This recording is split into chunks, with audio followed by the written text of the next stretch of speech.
Hi, good morning everyone. How are you this morning? I hope you are very happy and stay healthy at your home. Nah, kali ini kita akan melanjutkan di tema 8, namun sudah masuk di subtema yang kedua, yaitu bumiku dan musimnya. Oke, prepare your book. Siapkan alat tulisnya. Sekarang kita akan mulai ya. Oke, ini adalah kompetensi dasar hari ini. Dan ini adalah indikatornya. Oke, sekarang silakan dibuka bukunya halaman 56. Ada sebuah teks tentang banjir bukan sekedar bencana alam. Let's pause your video and then you read the text. Nah, sekarang setelah membaca teks tadi, kita akan review sebentar tentang materi di hari Rabu kemarin ya. Nah, jadi kalau diingat ada tata surya itu ada pusatnya matahari, lalu kita tinggal di bumi. Nah, bumi memiliki satelit namanya bulan. Nah, bulan ini bergerak mengitari bumi, padahal bumi ini berputar pada porosnya lalu berevolusi mengelilingi matahari. Nah, tadi sudah disinggung-singgung tentang bulan. Sekarang kita akan melanjutkan nih sedikit tentang bulan. Bulan itu ada fase-fasenya. Jadi, kadang bulan itu terlihat sangat gelap. Bahkan itu ada bulannya atau tidak, kita kadang tidak terlalu jelas melihatnya. Kadang bulan itu terlihat sebagian, ada setengah, separuh seperti ini. Ada seperti bulan sabit. Ada bulan purnama, sangat bulat, benar-benar utuh bulannya. Lalu berbentuk seperti ini lagi setengah. Nah, ini adalah fase-fase bulan. Memang bulan itu saat cerah, saat kita tidak terhalang oleh mendung, ada fase-fase bulan yang bisa kita lihat. Dalam 1 bulan penuh itu pasti akan berganti-ganti. Nah, pertanyaannya sekarang, anak-anak pernahkah mengamati permukaan bulan? Misalnya kalau kita melihat bumi lah, kalau kita melihat di video-video kita lihat bumi ini berputar. Kadang kita bisa melihat benua Amerika, kadang kita bisa melihat benua Afrika, pasti kan berganti-ganti. Tapi anak-anak pernahkah menyadari kalau mengamati bulan, misalnya kita lihat bulan yang ini. Di hari pertama kita lihat bulan yang nampak bagiannya bagian sini. Nah, di hari-hari berikutnya apakah kita juga melihat di bagian yang sama ini atau kita melihat bagian yang berbeda? Belakang bulan mungkin yang tidak ada bentuk seperti ininya. Nah, pernah nggak anak-anak menyadari saat mengamati bulan? Oke. Nah, kita lanjutkan dulu di halaman 86 itu sudah ada materinya, namun di sini Ibu sudah rangkum. Jadi bulan itu adalah satelit alami bumi. Kenapa Ibu katakan satelit alami? Karena satelit itu ada 2 macam. Ada satelit alami dan juga satelit buatan. Satelit alami ini yang sudah ada dan bukan dibuat oleh manusia, jadi adalah karya Tuhan. Sedangkan satelit buatan itu adalah karya manusia yang digunakan untuk mempermudah kehidupan manusia. Misalnya ada satelit yang digunakan untuk pemancar televisi, pemancar radio yang untuk memperoleh sinyal dan juga menyebarkan jaringan seluas-luasnya di dunia. Nah, itu tugasnya satelit buatan. Kita lanjut, jadi bulan dia juga melakukan rotasi dan revolusi. Jadi, saat melakukan rotasi dan revolusi itu juga memerlukan waktu. Kebetulan, kala rotasi dan kala revolusi bulan itu sama, selama 29,5 hari. Maka, kita setiap 1 bulan itu ada yang jumlah harinya 30, ada yang 31, bahkan di bulan Februari ada yang 28 dan 29. Nah, ini juga kita terlihat dari sini. Nah, lalu apa akibatnya?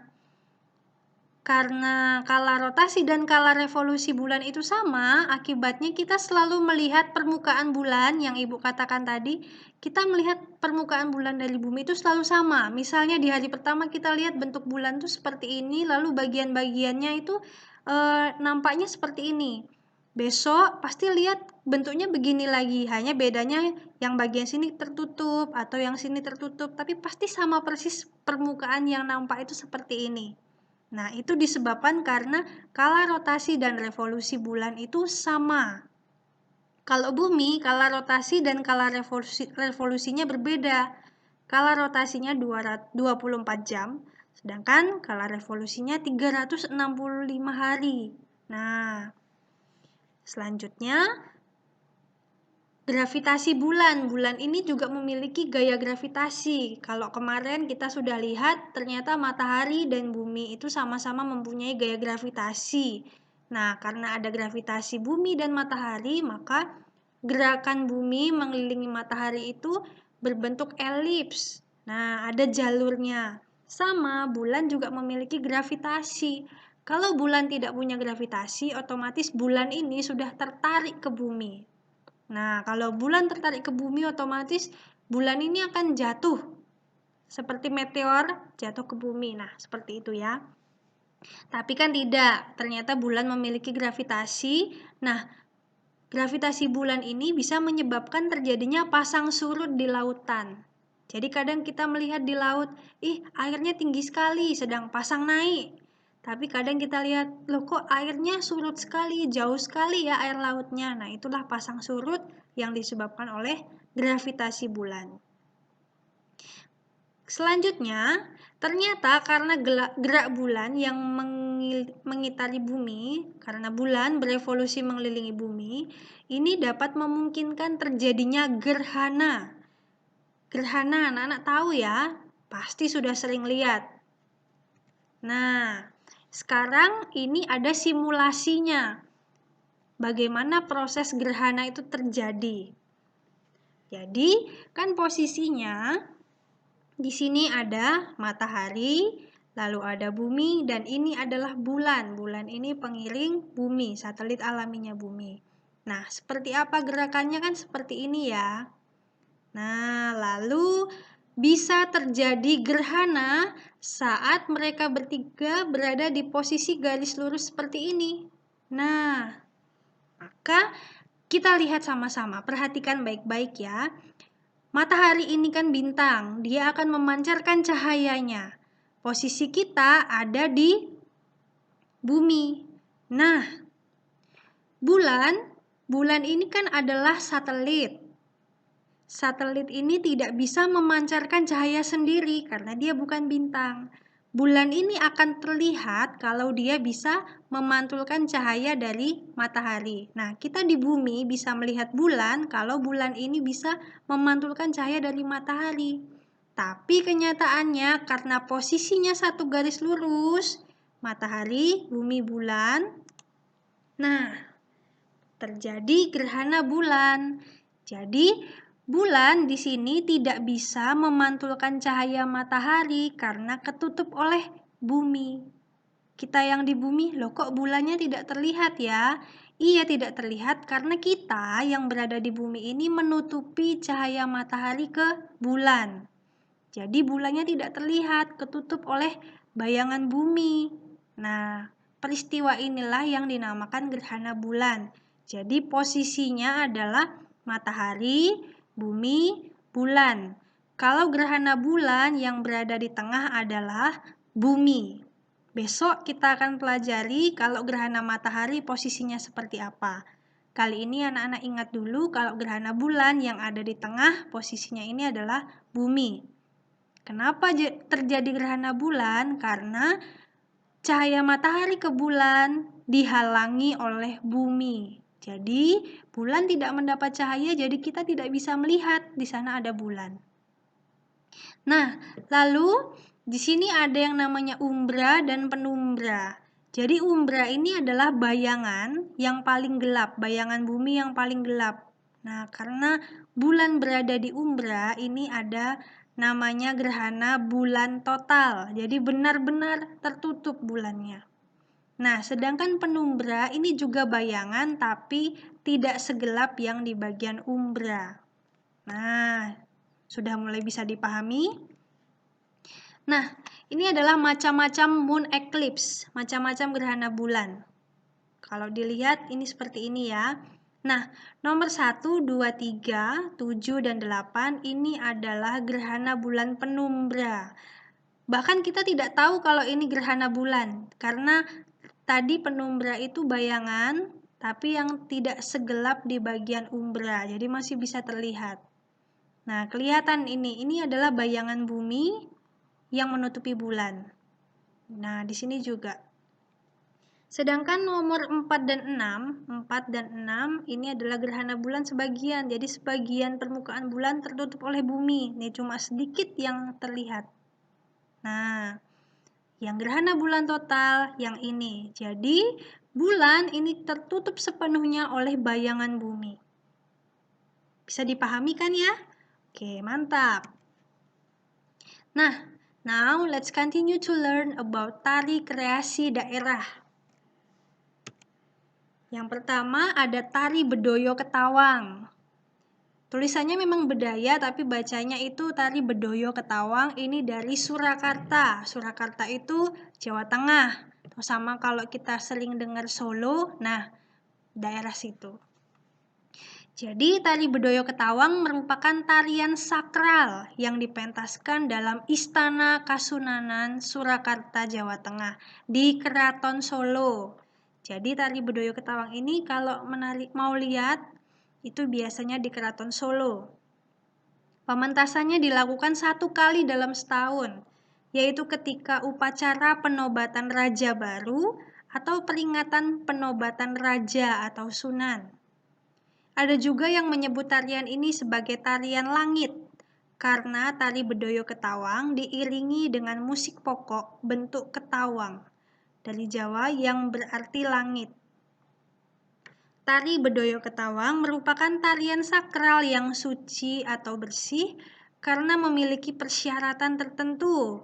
Nah, selain itu juga menyangkut pemujaan dan persembahan kepada Sang Pencipta. Tari Bedoyo Ketawang diperagakan oleh 9 orang penari wanita yang berbusana, tata rias, serta gerak tariannya sama. Kualitas gerak halus, cenderung lembut, atau pelan, dan diiringi seperangkat gamelan Jawa. Pasti anak-anak terbayang kalau tari Bedoyo Ketawang itu halus, lalu musiknya lembut. Nah, boleh cari di YouTube videonya ya. Lanjut, ada juga tari Serimpi dari Jawa Tengah. Tari Serimpi ini juga tari klasik. Tari klasik yang mempunyai arti sebuah tarian yang telah mencapai kristalisasi keindahan yang tinggi dan sudah ada sejak zaman masyarakat feodal. Jadi dari zaman dulu kala sudah ada serta lahir dan tumbuh di kalangan istana. Mirip ya sama Bedoyo ya.